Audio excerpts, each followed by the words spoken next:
This is my M1966 Jungle Hammock. It is in an old tent bag, and it has a sewn-on mosquito net.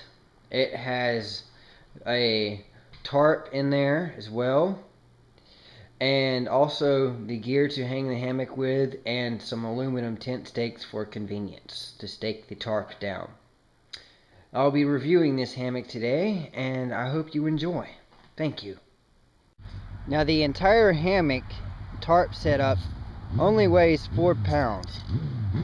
Now one of the things you want to do when you hang this hammock is you want to go around the tree twice, and then you take this right here, you loop it through, and you make yourself a slip knot. It holds just fine, it's not going anywhere. And I'll leave a long tag, and then to get it out, all you do is pull this rope right here, and it releases and the tarp falls down. So you can leave camp in a hurry if you have to. And this is just the first step of hanging up the hammock. Now I keep all my gear to hang the hammock in this little bag right here. And in this bag, open it up, what we have is we have one of the straps and the webbing right here. It goes around our sticks, and it is just sewn on really well on both of these right here, and this just got a bowline knot tied right there. And then on each end, what we have is just a slip knot that goes around the sticks so that I don't have tiny knots. And these are both evenly spaced, so that what happens is, and then you just loop it around the sticks like so on each end,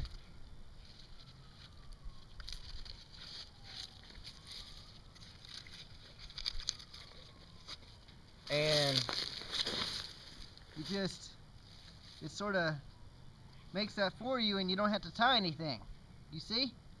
So it's really fast, and I like that.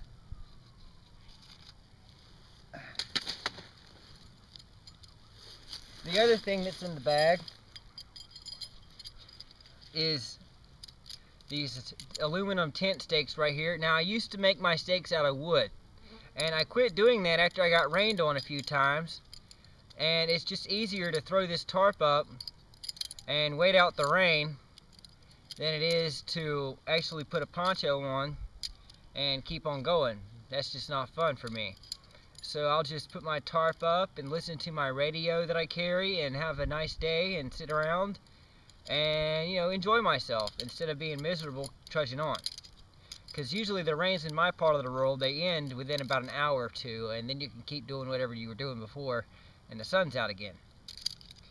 So yeah. And then the only other thing in here is another one of those straps for the other side. So in my bag we have the two straps for the trees. This rope right here is from 1964. It still lasted, so it's still good. It is woven nylon rope. I tried paracord, and paracord does not work. Do not use paracord. It's too stretchy. You want something that's, I believe the term is static. It doesn't stretch. This stuff does not stretch. It'll break before it stretches, but it's plenty strong enough and was used by the Army for years in Vietnam. It's wonderful.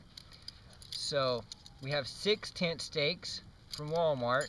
These are very lightweight, and if they bend on you, you can bend them back. That's important. And it all goes in this one little bag right here. Okay?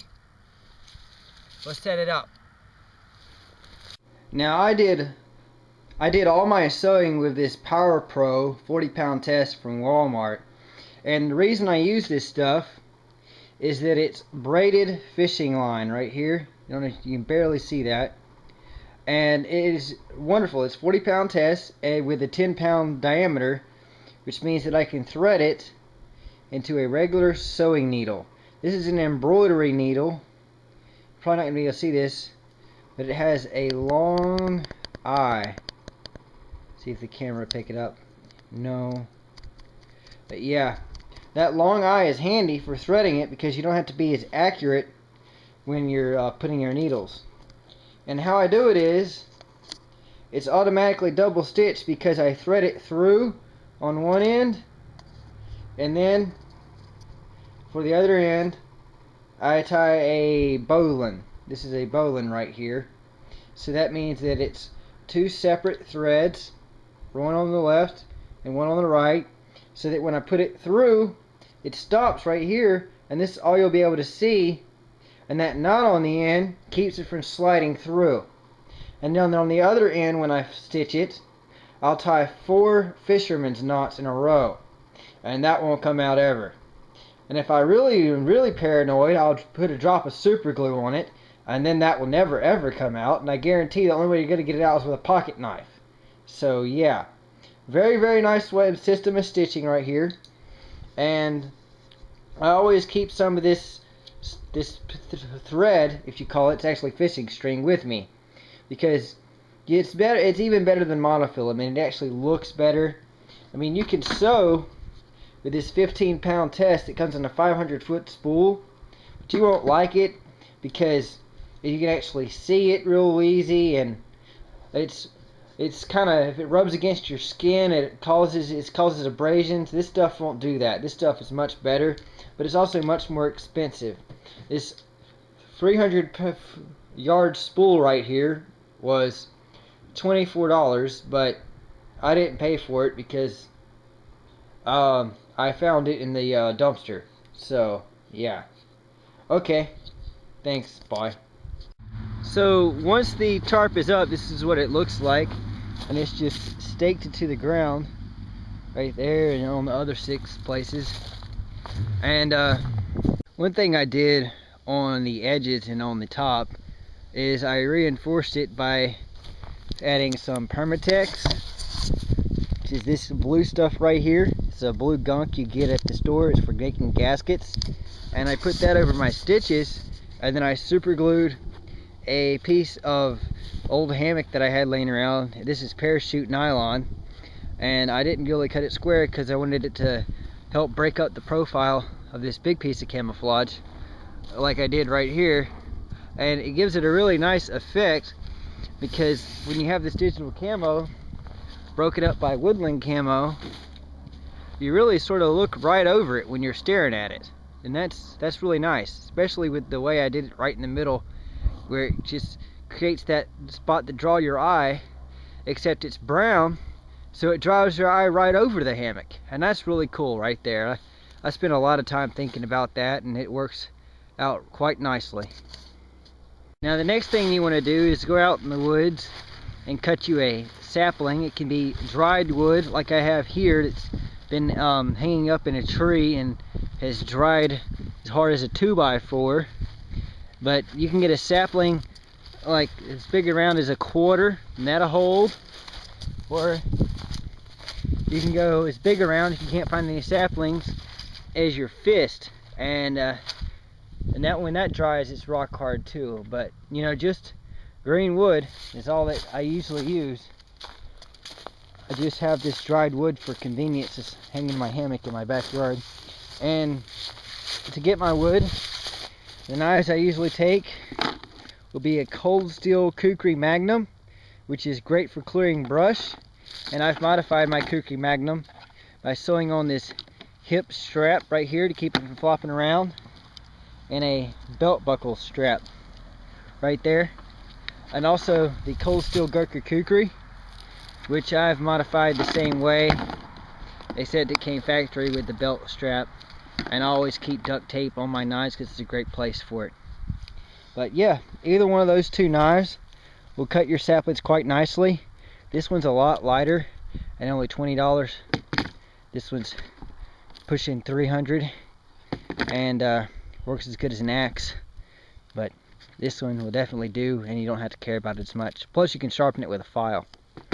So once the hammock is hung up without the mosquito net tied up, it just looks like that. And of course, that's just that stitching I use. Just stitch the hell out of it, and a couple of sticks, and then just around the tree and a half hitch slip knot, and you're done. So Now it's time to hang up the mosquito net. So this is what the hammock looks like when it's all set up. One thing I like about this 1966 Vietnam Jungle Hammock is that you can hang it extremely low without it touching the ground, because of the webbing system that I have on it. It only gives about 4 inches and then it doesn't go any farther. So that's just wonderful. Also, like the fact that I can take the mosquito netting and put it behind me so I can have an unobstructed view of what's in front of me. And yeah, other things I like are how your foam pad fits in here really nice, and it's like sleeping on an army cot. It's just that comfortable. So it's 4 pounds, and then I have my military sleeping bag, which is, I believe it's the Jungle sleeping bag that goes with the US modular sleep system. And then I sewed my own pillow. This weighs 4 ounces and it velcros open and shut, so if for some reason my polyester gets wet, I can use pine straw or something else, just like my jacket, to stuff in there. But yeah, it's nice. You need a pillow for the bridge hammock because it sleeps so flat, which I think is a cool thing, because I always like having a pillow. And this is made out of parachute nylon, so it doesn't weigh nothing. Now, the jungle hammock, you look right here, isn't made out of parachute nylon. It's made out of nylon canvas, which is really warm. So this hammock is warmer than most hammocks, and you can use a ground pad with it, and you can always get a big wide ground pad like the aluminum coated ones that Thermarest sells.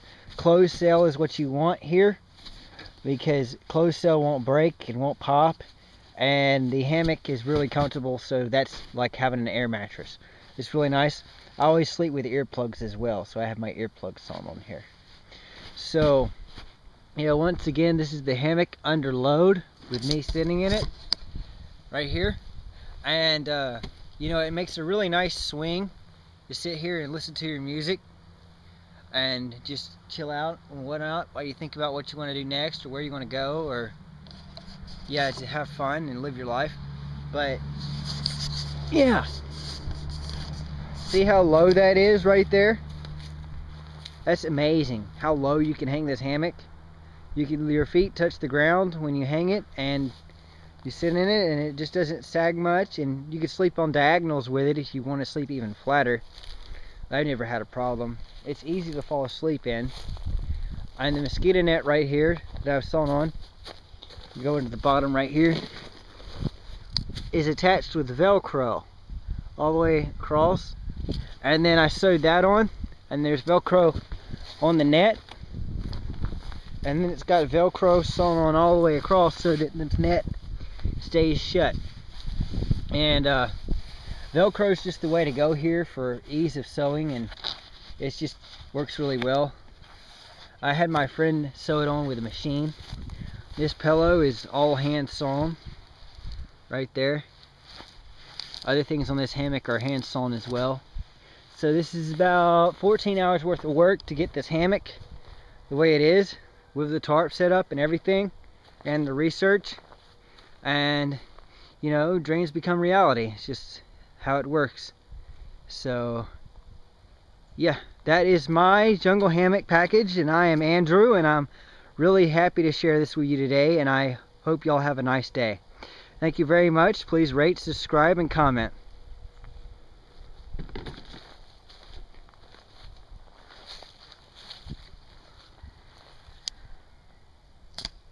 The parachute nylon super glued together with the Permatex, and the stitching will not break. One of the reasons I use 550 cord was widowmakers. If a widowmaker were to fall and try to hit me, the idea is that the 550 cord is strong enough to slow it down extremely, or to in fact stop it and just have it sit there on the cord and not crushing me. So that's a good idea right there, is to use 550 cord or something insanely strong like 1-inch webbing to hold up your tarp so that you don't get crushed in the middle of the night as you try to sleep. Thank you. One thing you don't want to forget when you sew your hammock is drip strings. This is just 550 cord right here, and it's just tied on right here, and it has a little thread through it so to hold it still so it'll never come out. And that keeps the water when it rains from running down here and then running down here and dripping my face. So it will drip right here and then drip off these drip strings harmlessly onto the ground. Same thing with this stretchy cord right here. It has these drip strings sewn on, and they're adjustable so that I can put them where I need them, and the water will drip onto the ground, and the tarp does the rest of the work.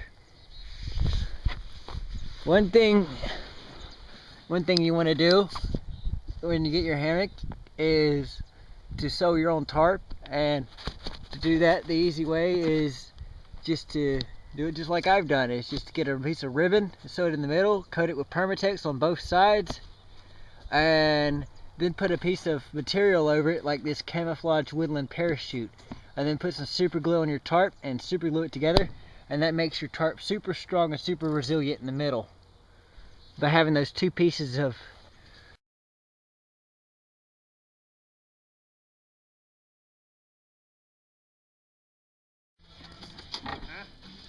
so it'll sound the same without the tip on it, right? Probably not. A little bit close.